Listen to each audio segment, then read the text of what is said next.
কিন্তু ইমরান তালুকদারের ভিউ হয় না, সেই জন্য মিজান ভাইয়ের কথা বলে ভিউ কামাচ্ছে। কে কি জয় এটি আমার হইনা লাভ নাই। I don't care. ওটি সরকারের এই পছন্দ করে না। ভাই একটা ইংলিশ কোন I don't care. ভাই I don't care.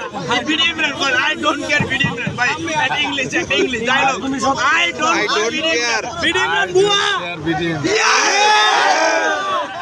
ইমরান তুমি সতর্ক হয়ে যাও, বিডি ইমরান তুমি সতর্ক হয়ে যাও। ইমরান তুমি সতর্ক হয়ে যাও। ওই যদি মানুষের দিতে পায় আর কিছু কম লাগবে না। অলরেডি দেখলে অলরেডি ভিতরে খবর হয়ে আছে। ওকে দেশের পাবলিক এত সিধা না। 20,000 টাকা বেতন দেয়, শেয়ার বিলি ব্যবসা করেন। কয়কে বিডি ইমরানকে তো ডায়লগ দিয়েছে I don't care. BD Imran বলেছে কে মিজান ভাই। শেষ